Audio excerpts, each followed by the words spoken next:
You're listening to Into the Valley, a Phoenix Suns podcast, a part of the Brightside Podcast Network. Welcome, everybody, into the Valley. I am Ethan Shutt, joined as always by Ryan Shutt and Philip Russell. And boys, we've made it. We are finally here at the precipice, if you will, looking down at the beauty that is the regular season before us. And I'm excited. This is the most I've been excited for an episode. Not to say all the other stuff hasn't been great. But here we are, guys. Here we are. We finally made it. Ryan, I think in our last episode you called the offseason not real or not important. So I assume you are not the off season, the preseason. Sorry, preseason basketball. There's a very firm distinction there. Ryan doesn't care about the preseason, guys. That's what I'm telling you right now. No, and that is accurate. I stand by that. Preseason games are fine. They're fun. It's basketball. Whatever. Give me some games that matter. And Philip, how are you doing? I know you are excited as we are getting so close to the regular season being back. One sleep till basketball, baby, which is great news. But I'm gonna do this publicly. I'm gonna say this publicly. I'm gonna be a big boy this year, and I am not staying up for all the West Coast games because I pay for League Pass. I can watch them whenever I want. I'm not gonna stay up for the West Coast games. I can watch them whenever I want. Catch me watching the Lakers and Warriors tomorrow night. I was gonna say I physically can't do that. If the Suns are playing and I can watch them live, I have to. And I've just come to terms with the fact that if I'm watching live, I don't have my analytical brain currently with me. You know what I mean? Like, it's all heart, no brain.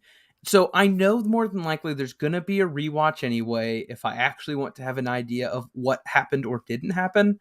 So, but man, I'm just really excited. And one thing that we'll probably touch on later, this season just seems so up in the air in terms of there's a whole lot of unknowns, a whole lot of weird, and that is what we are here to talk about. We are going to be breaking down our preview of the season, our predictions for the season, what we expect out of the Suns. And before we get there, wanted to thank the Brightside Podcast Network for giving this podcast a home. If you are listening, make sure to subscribe on all platforms. Check us and our other podcast partners out here. And if you're watching on YouTube, follow us Into the Valley, a Phoenix Suns podcast, and on Twitter at the Valley PHX. Feel free to retweet our podcast listings and all that good stuff. All right, that's all out of the way, gentlemen. We now get to talk about actual, real basketball, and we're going to jump right into it. We have had an entire summer of Summer Suns news. Not today.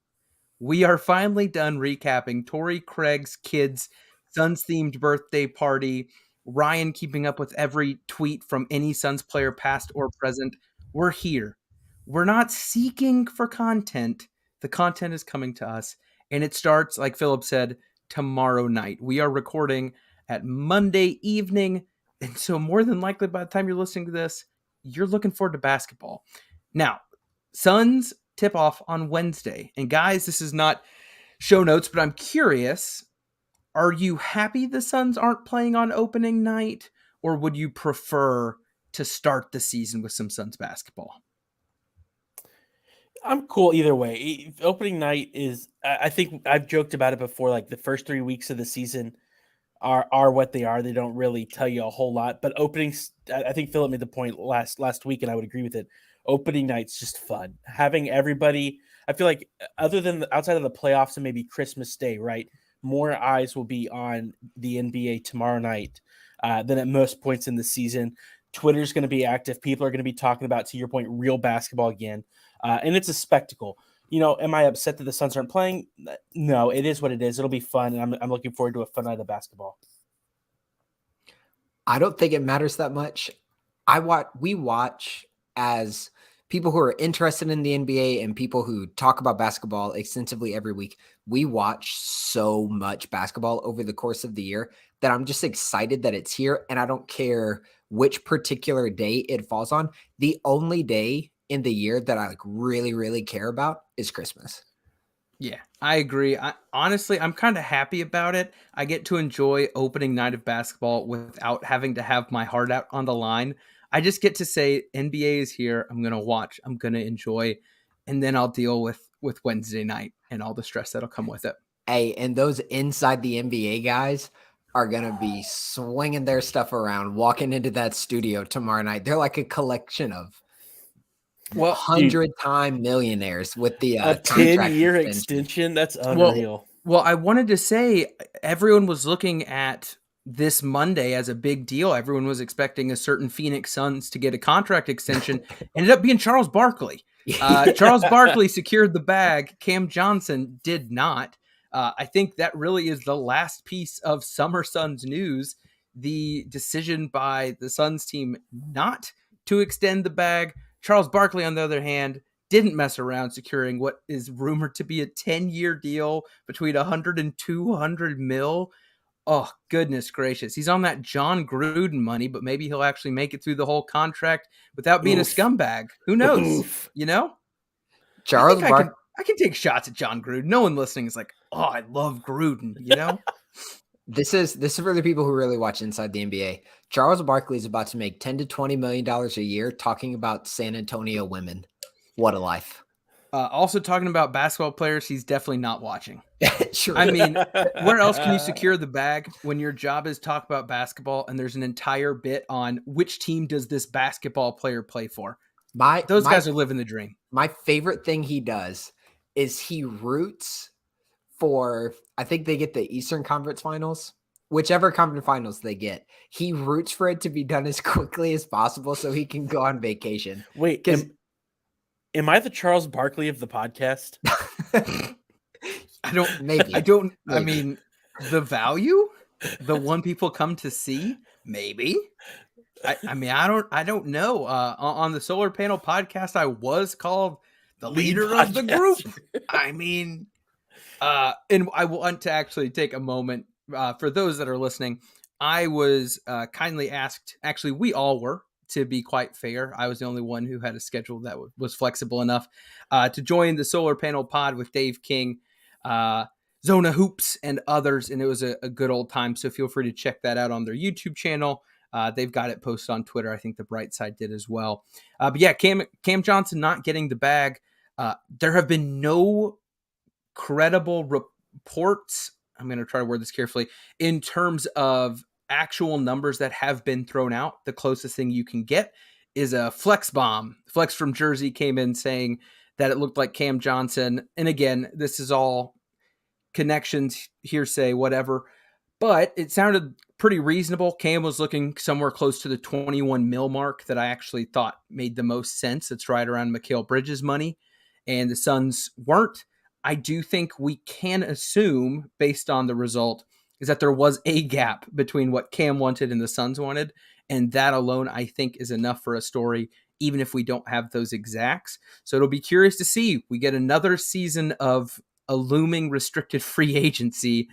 Wasn't very fun with Ayton. Probably won't be a whole lot of fun for Johnson. Hopefully he can take care of himself, start this season healthy. I know him, Campaign, Landry Shamet, and a few others are knocked up or have something. So it'll not knocked up. They're what? That's not the word I was looking for. What was the word I was looking for? I don't know. Have some knocks. Took some knocks. Got hurt. Got some licks. Nope, that could go weird too. They're hurt. They're on the injury report. Can someone please bail me out of this? And man, I think you're stuck here, bud. Heavy is the crown of the lead podcaster. What can I say? Well, gentlemen, let's get into it. We have done our best to cover a lot of kind of predictions looking to the future in an easy to digest way. Breaking it down this episode, we're going to start by predicting team-specific stuff around the NBA, Suns included. And then back half of the episode, we're going to be doing some player-specific predictions. So looking at the NBA as a whole, we are going to try to see what's coming in the East and the West, but we're going to start right here in Phoenix. So last season, the Suns went off. franchise record win total. Based on Vegas, it doesn't look like that is expected again, I would say. But wanted to go ahead and start. Philip, I'll start with you. How many wins do you think the Suns are going to get this season? And what seed in the West will that correspond to? So I looked at FanDuel and I would take a slight under for the Suns. The Suns are predicted at, or their line, I guess, is 52.5.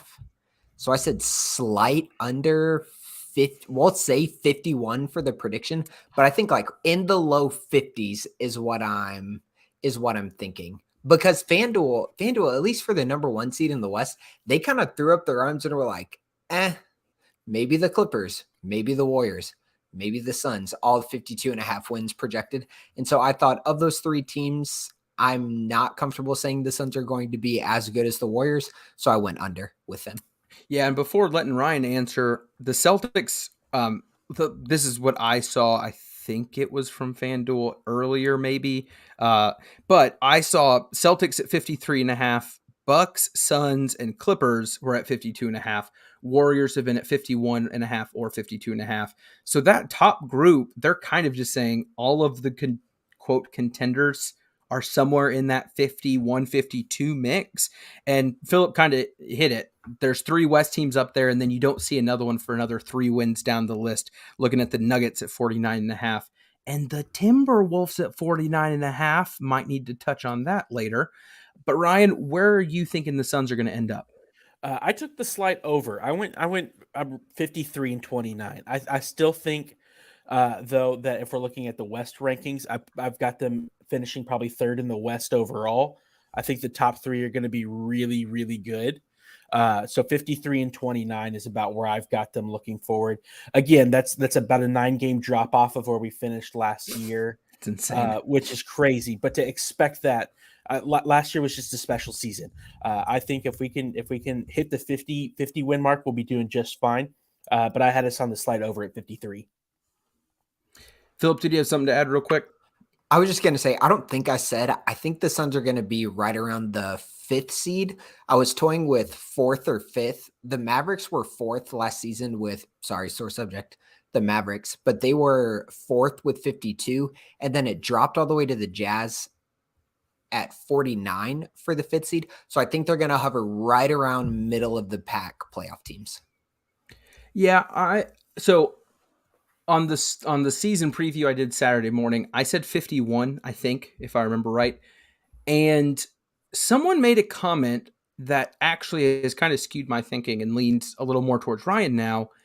It's when was the last time we had so many teams willingly tanking or being so open to losing? The draft class seems loaded with an incredible top 3 or 4. So that could throw a couple games your way that maybe, some teams that would be fighting a little harder towards the end are just not. So again, I started at 51. I'll stay there just for continuity's sake, but I wouldn't be surprised if Ryan is right and we see that over. And I also think Ryan's point makes sense of if you can hit the over and still be like a 3 seed, because you got to think that same logic is benefiting the Warriors and Clippers of the world as well. Those other guys on top that are playing for the seeding feel comfortable and should be able to sleepwalk through some wins against the cellar dwellers who just don't have much going on. So I'm hopeful. I guess my follow-up to that, before we get into the next question is, do you think the Suns are kind of comfortably in the contender range in the West? In the West, I'm not saying like champ favorites here. I'm just saying in the West, do you think it's like, yes, it's blank and the Suns as the ones to come out of the West? Because Vegas seems to think so. Vegas seems to think Clippers, Philip was Warriors, shaking Suns. his head pretty profusely. I would say yes. You in our show notes, you kind of asked us, I think, and I hope I'm not jumping ahead here. And if I am, I apologize. Where we kind of saw them ending the season. I've got us losing in the Western Conference Finals. And I think to say if you can make it to the conference finals, are you a contender at that point? Then absolutely. So I think it's very reasonable to expect a deeper run than last year. Would I be surprised if that's not what happens? No, not with the kind of the I would say the shaky foundation we're kind of on right now. There's, to your point earlier, a lot up in the air still, but I think it's still in the realm of possibility to make it to the West Finals. What do you think, Philip? I think I'm going to be the pessimist on this, as far as considering Phoenix like in the upper echelon of the NBA. Just off the cuff, I think the Warriors are going to be better than the Suns this year. I think this is a huge caveat because of their past. I think the Clippers are going to be noticeably better than the Suns this year. And I think if there's another team that could hop them, I think Denver is going to be very good this year. I think they're going to outscore everybody. So if I can say pretty confidently, obviously health being the caveat with all three of those teams, if there are three teams I look at and go, they at their best, I think will be better than the Suns at their best, then I'm not going to call the Suns a contender. Let's go ahead and take that into kind of the next topic I wanted to discuss, and that is our NBA Finals prediction. And the way I want to go about doing that is let's just talk about the teams in the East and West that we do view as our contenders, and then we can go ahead and make our prediction. So, Philip, you kind of already started it, so I'll let you pick it up. Who do you think are those teams in the East and West? And if you had to put it on the line right now, who do you think we're seeing in the finals? Okay, contenders in the West: Nuggets, Clippers, Golden State Warriors. I'll do three in each. And then in the East, Milwaukee Bucks, Boston Celtics, Philadelphia 76ers. And if I had to put money down today, it would be Golden State coming out of the West and Milwaukee coming out of the East. I am firmly in the camp of if Chris Middleton did not get injured, Bucks would be back-to-back champs right now. Yeah, I'll go ahead and add mine because it's boring now after that answer. But I think the only difference I have is I have the Suns in that top three in the West, along with the Clippers and Warriors.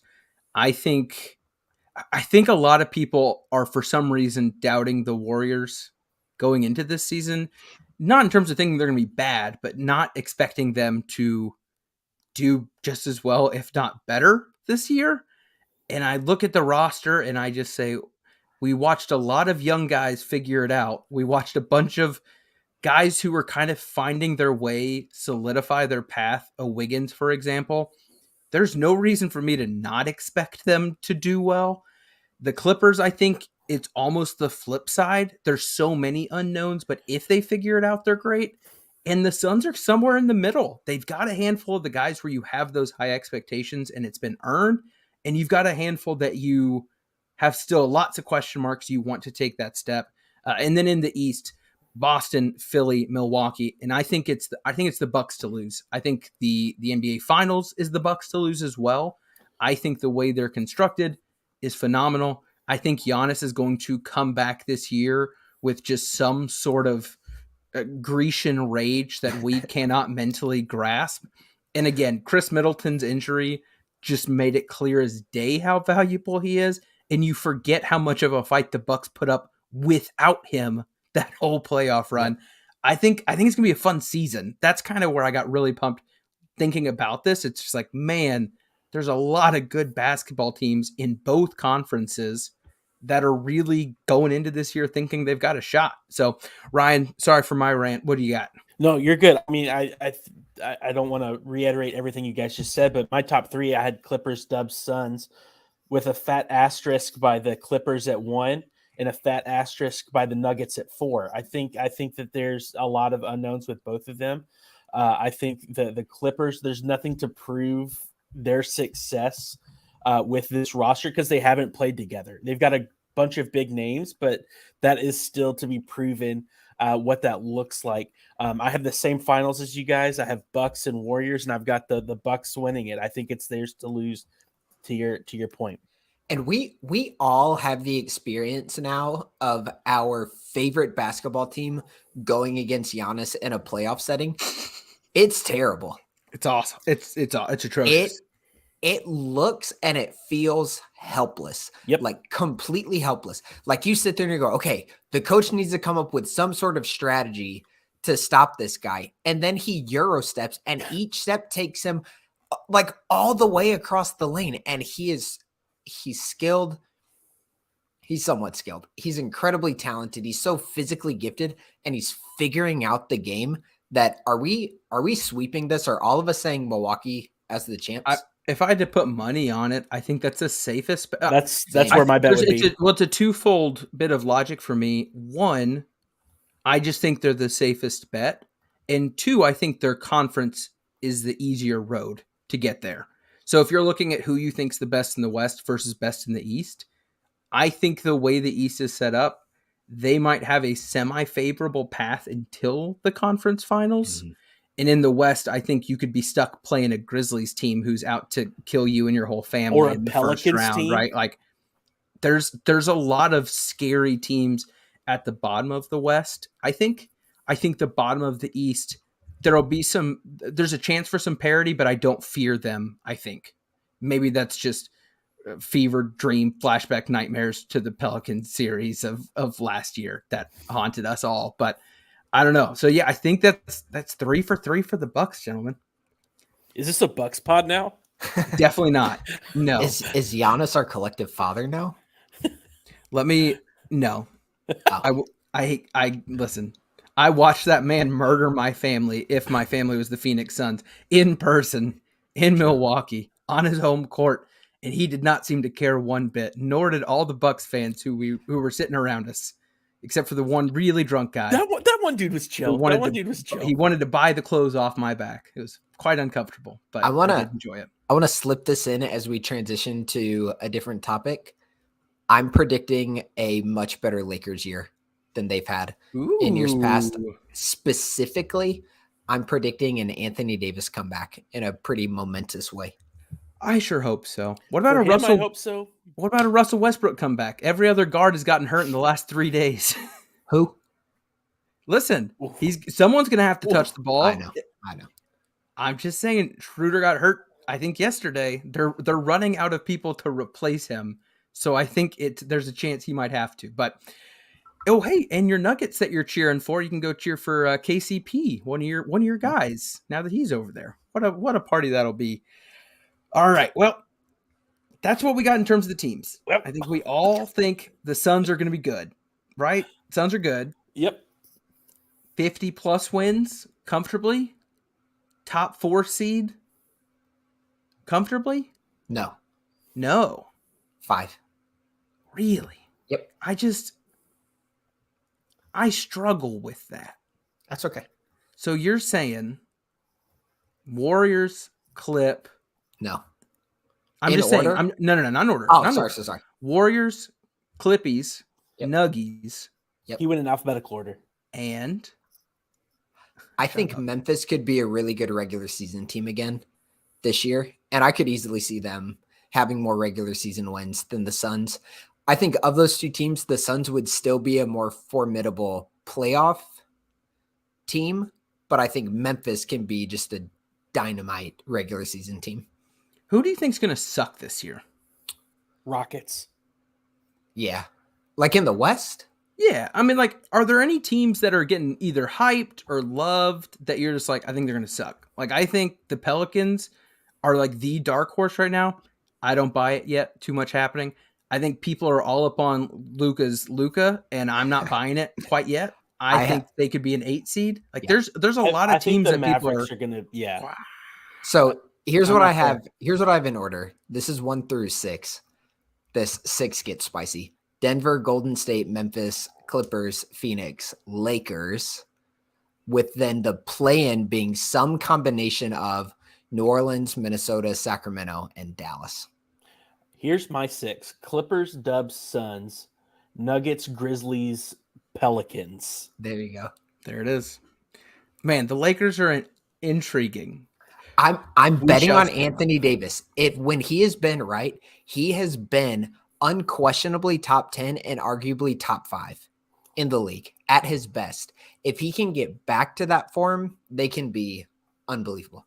I mean, he's an NBA Finals champion, guys. Let's not forget. Although there were no fans and no one talks about it because it might not have happened, he is an NBA Finals champ. Put some respect on the name. So is Kostas Antetokounmpo. You know, you win some, you lose some. You can't argue with Ryan's logic once again. Charles Barkley coming in hot. All right, boys. Well, I think we've done a good job covering big picture team stuff. Let's talk Suns. Let's talk Suns players. Starting it off with a pretty interesting 1-2. And I'll let you answer both instead of us going round table on all of it. We'll give you your time to shine. Every year there is a player that would be dubbed either the most improved, the most impressive, the one that either came out of nowhere or just fully exceeded expectations. We had a full episode talking about how players met or didn't meet our expectations. So we've done this game before. But there's also players who didn't even know, I guess, what our expectations were. They missed them by such a wide margin here. So I want to ask, looking at the Suns of today, who do you think is going to be the player at the end of the season that is the most improved in terms of what they did versus what you expected? And who do you think is going to disappoint you the most? Ryan, I'll let you kick it off. My most improved is going to be Cam Johnson. I think we have seen his potential. I think he's stepping into a new role as starter, and I think he's going to have a lot of opportunity for growth, which is also why I think I'm okay with him not getting that extension going into this season. I think the Suns are allowing him to prove himself in that role as a starting four with this team. So I think he's going to seize the opportunity. I hope to see him have a big impact on this team, stretch the floor, attack the rim. We've seen what he did to PJ Tucker. You know, he's got several things in his bag that he can bring to the table. And so I think he's going to take that leap this year in this new role, which I'm excited about. My most disappointing, I'm going to go with Chris Paul. I think he's given us 2 really great seasons. And I think this is the year we see that decline. I think we're seeing it right now in the NFL with Aaron Rodgers and Tom Brady as they're kind of getting to the end of their careers. They're not having great years. Careful bringing up Tom Brady's name in such ways. I'm just saying, if you look at what his year's like this year, you're starting to see the age set in, I think. He doesn't seem to be the Tom Brady of the last couple seasons he got to Tampa Bay. He's just still on island time, my boy. Give him a couple weeks. I'm expecting that year 3 with the Suns is the year that we see a pretty significant step back from Chris Paul. And I don't want that to be the case, but I'm trying to set a realistic expectation, and I think that's what we're going to see.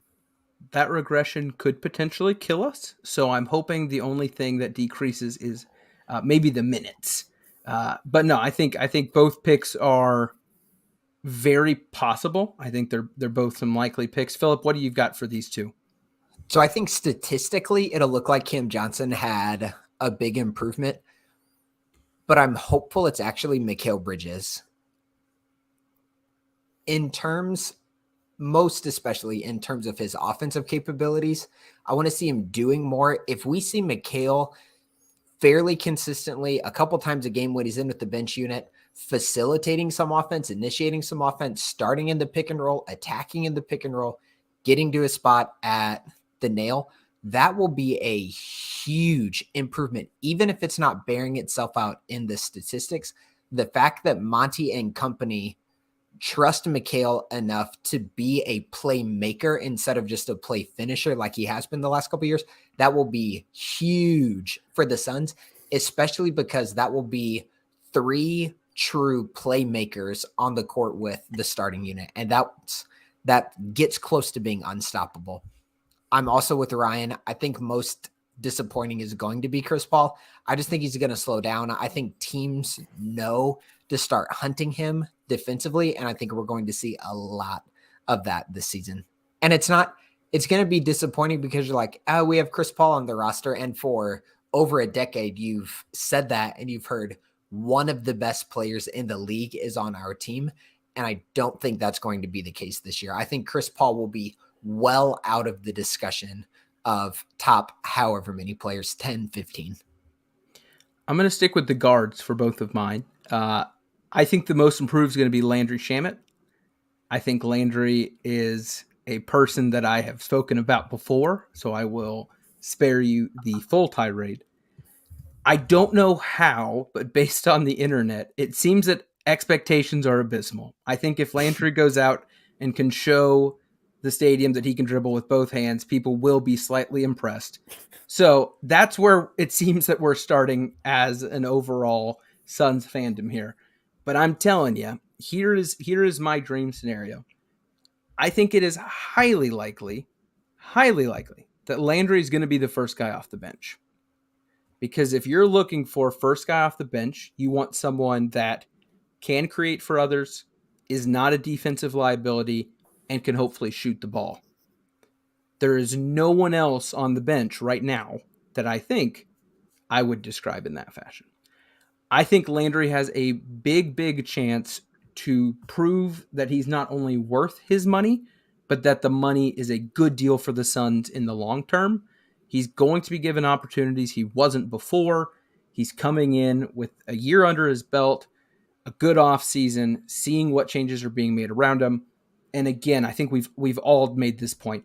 We're hoping to see the ball in his hands more in terms of facilitating and creating for others, which I think can just unlock a bunch. Now, unfortunately, Ryan, if you would like to take your headphones out for just a minute, thank you. I think Cam Payne is going to be the biggest disappointment. I think he will be out of the rotation by playoff time. Can I ask you a question? Absolutely, you can. Do you have high expectations for Cam Payne? No. I think the team does. I think the team does. I think the team wants him to be the first guy off the bench, and I don't think he will be in the rotation come playoff time.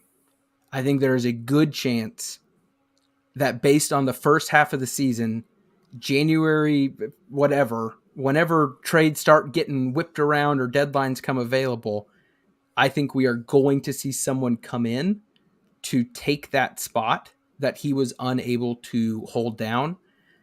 If I'm looking at ways for him to add value, I think it has to be improved shooting that I am not feeling very comfortable about, or a Javon Carter level defensive intensity where it's hard to take him off when things are going well. I don't know. I don't foresee that happening. I'm curious if his ability will improve playing with a different group of guys. That second unit is going to have a lot of new faces this year. So maybe that can unlock some stuff for him. I hope it does. I hope he earns the tattoo, if you will. I hope he makes the Valley proud and does all the good stuff, because I think that helps the team, and that's really all I care about. But if I'm making my prediction, I think Cam Payne has a really high probability of playing himself out of minutes through the season, much like in the playoffs he played himself out of minutes when things really counted. So, I'm sorry, Ryan. I love him very much, though. It's okay. You still love me? You a little disappointed in me. You're my most disappointing player right now. Understood. Thank you so much for that. Well, speaking of not playing in the playoffs, I thought of this question. It may be a stupid one, but I wanted to ask it anyway. Is there any player... Actually, no. I'm not going to give you the option of saying no, because that would be lame, and I want our listeners to enjoy this. We get to the playoffs, and I tell you there is some player going into the playoffs who is no longer on the Suns team that we are going to see Wednesday night. They might. Yeah, I'm trying to avoid all loopholes by covering myself well. The opening day roster, if one person gets traded, that's not Jay Crowder, because he will be a not with team on the opening day roster. Who's it going to be? Dario Saric. All right, Philip. I had 3. Can I just give all 3? I would, because that. we said not on roster, so I'm including cut or traded. Sure. Cam Payne, Dario Saric, Ish Wainwright. Is it because Ish's shoulders are so broad that he takes up 2 seats and they can't afford that? Okay, hang on. Ish, by nature of having played in the NBA, is a great basketball player. Contextualizing his skill set within the NBA, I don't think he's very good. And I don't think he's going to be needed. And I'm hopeful there are other avenues through which the Suns can use that roster spot to actually fill a need. And I don't think Ish, as he's played in the past, constitutes the filling of any dire need that the Suns have, which in a weird roundabout way is a huge shout out to DeAndre Ayton. And we can get into the weeds of that if you guys want. Yeah, I think you're right. Ish is well loved by the fans, and he has earned every bit of that love. It seems like a guy who has just beaten the odds in so many ways, even to get where he is within the NBA. But I think if the fandom is going to pitch him as a PJ Tucker type, they are very, very wrong. The big-bodied, strong, defensive-minded, whatever. I think hustle doesn't always equate to ability. There's many players to show that. I hope he shows improvement and makes himself valuable. But I agree. I think he's the most likely to be cut just because of the way that position group is kind of detailed and where those needs are at the moment. I think I keep seeing Saric as a trade piece. I don't know what other team would value him given health concerns. And I'm not quite sure I bet how the he Kings would take him. how he would fit in like a playoff rotation. You know what I mean? Like he has a very unique skill set that the Suns seem to value, but I'm not sure where he would plug and play. With how many teams are going to be interested in tanking, I don't think it has to matter. Like what Right. value do they have in the conference finals or even the finals? I don't think that's going to be as relevant a question this year when you're going to be able to look at some rosters around the league and say, I want to pick off their good veteran players. Yeah, no, I think that makes sense. And obviously Jay Crowder, for those listening, still a part of the team, hasn't been traded yet. Hopefully that happens soon so we can talk about it. Hopefully he makes I Got Traded mixtape video that we can also talk about. And then we'll figure out what's coming back so we can figure out how to fix plenty of things in our roster. This is a question that I hope isn't too big. When I typed it out and sent it over, I thought it was a fun idea. It was a fun concept, but it has some lasting repercussions here on based how you answer. And my question for you as we bring this season preview prediction, whatever, to a close is, who is your player of interest for the season? So if there's one player on the Suns that you are either very intrigued by, you want to be looking for certain bits of growth or different changes to be made, someone that you can comfortably say, I am watching their development and I can make a strong take either for or against in terms of what I'm seeing. So Ryan, I'll kick it off to you first. Who is your player of interest for the Suns this season? For the same reasons you picked him as your most disappointing player, it's the reason I picked him as the player I'm most interested in. It's Cam Payne, and predominantly because I think our success is really going to be dependent upon that second unit, and that second unit is going to rely really heavily on his ability to help them. So I'm intrigued to see what that looks like and if he's capable of doing it. I would say of pretty much anybody on our roster, he's probably the most volatile as far as performance is concerned. So any kind of consistency would just be really, really helpful in that. And so I'm curious to see what that looks like. And if it's not there, then come January, I'm cool with him being a trade piece. I know everybody knows I love Cam Payne, but if he's not getting it done, he's not getting it done, and we're going to have to move on. His contract is so very movable as well. So that's where my interest is. I think this is legitimately his last shot in Phoenix to get it right, and so I'm really curious to see what that'll look like. Philip, handing the mic over to you. Landry Shamet. I hope he does really well. I think he's better. I think the best version of Landry Shamet is better for the second unit than Cam Payne is, especially when you start thinking of how some of the first unit guys can fit into that second unit. So kind of my pie in the sky version of the season is Cam Payne starts off playing well, strike while the iron's hot, and trade him when he has big time trade value. Get as much back as you can from Cam Payne as Landry develops into a good backup point guard. I heard the Lakers are looking for point guards. You never know. No, I had some trouble picking this out, which is always funny as the guy creating questions. I want to go ahead and start with some honorable mentions here and get your all's thoughts before I land the plane. DeAndre Ayton popped in my head. The guy secured the bag.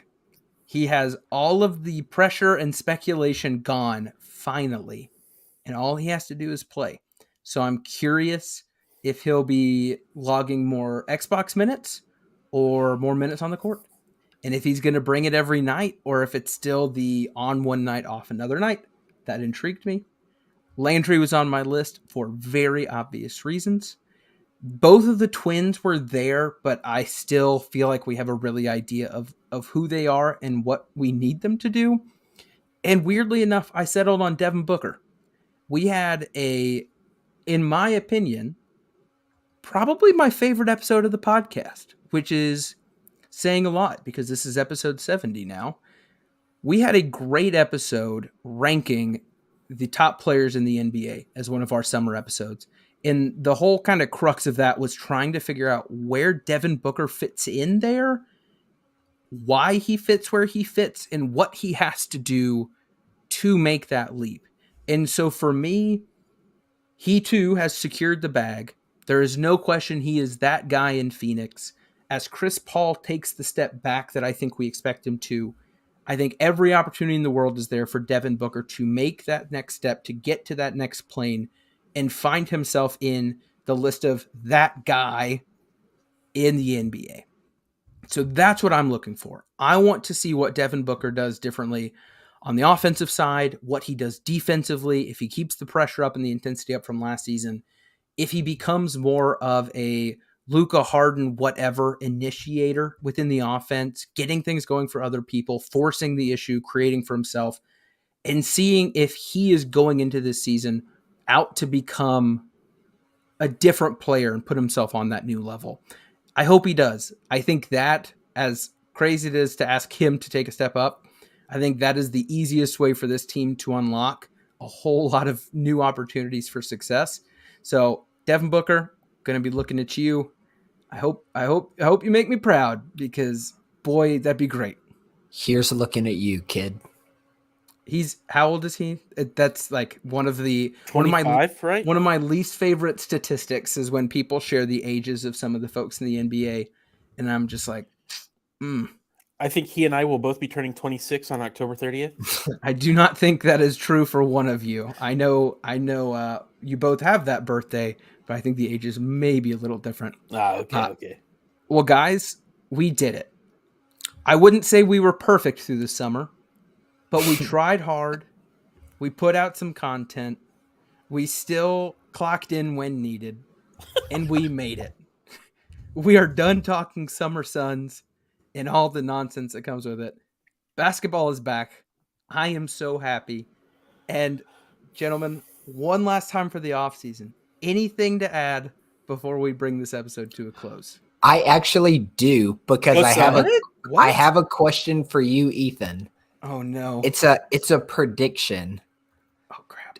Will next week, Sunday specifically, see the return of highs, lows, and just so you know? They're not going anywhere. Are you kidding me? I want you to know, I put out a survey to our listeners. Thank you, by the way, for those that filled it out. I appreciate you. It was a very interesting bit of info on where you found us, why you're here. And one of the things I put on there was, what would you like to see changed or added? And one of them was, what would you like to stay the same? And I'll be honest with you, there's a chance that the survey was done by one of you guys. And if so, this is a great time to volunteer that information so I don't look stupid. I did not complete the survey. I did not. No. Philip? No. One of the comments on the things they did not want to see changed is they said, we do not want highs, lows, and just so you knows to go anywhere. And they need to stay a part of every episode. Let's go, baby. And Excellent. so for the fact that there is one diligent listener who said that's why I'm still here. They're not going anywhere. We will be coming at you Sunday afternoon. If you want to join us live here on YouTube, you can do that as we talk about Wednesday night's game against the Mavs, Friday night's game against the Trailblazers, and we record leading up to Sunday night's game against the Clippers. That'd be a fun time to join if you've got questions going into the Clippers game or questions about any of the stuff we watched this week. Make sure to join. Gentlemen, just for the sake of tradition, anything else that needs to be added before we call it a wrap? What's on? There it is. For Ryan and Philip, I am Ethan. This is Into the Valley, Phoenix Suns podcast. We out.